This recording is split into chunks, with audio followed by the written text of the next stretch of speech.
Minu emotsionaalne kasvamine ja üldse suureks kasvamine on toimunud täiesti looduse keskel,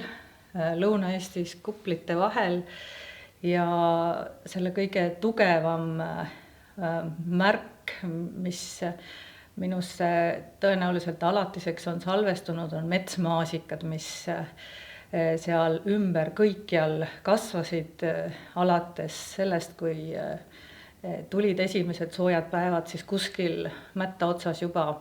keegi tõstis oma pea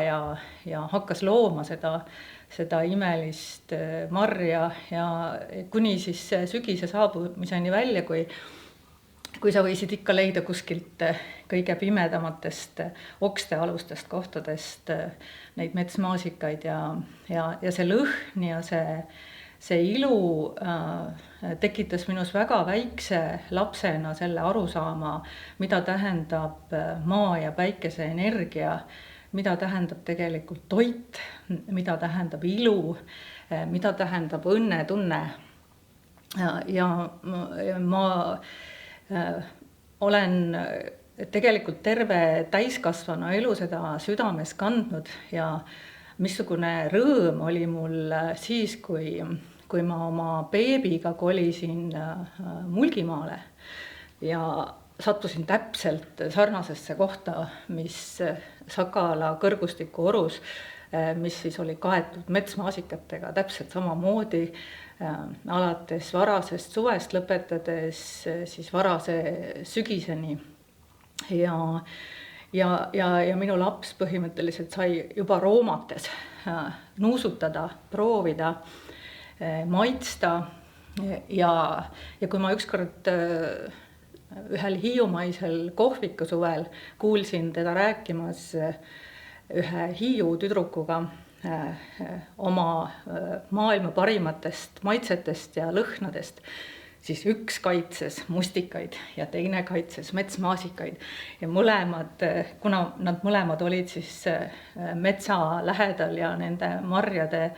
nii-öelda väljas üles kasvanud, et siis mõlemad kiirgasid nagu sellist energiat ja rõõmu, et mul oli selline tunne, et midagi ma olen vähemasti siin õigesti teinud. Ja tegelikult on nii, et kui inimesel on midagi sellist nii tugevat positiivset kuskil nagu mälus, emotsioonides ja tõenäoliselt ka tegelikult geenides ja seljaajus, sest sellel on ometigi pikem ajalugu, et see meis midagi niivõrd tugevalt äratab ja mingi nii tugeva seose loodusega loob, siis need samad metsmaasikad on saanud tegelikult uue eluga lausa presidendi kõnes. Et kui ma kunagi Toomasele seletasin seda, et minu jaoks Eesti ongi nagu metsmaasikas, et ta on nii pisikene ja nii tugeva lõhna ja nii tugeva energiaga, ja samas ikkagi selline habras, väga-väga õrn ja väga ilus ja väike, et me kõik tahame teda natukene nagu varjata, aga samas tema väest me elame. Siis ta oli nii liigutatud sellest, et ta lõigi selle kujundi, mis siiamaani kannab.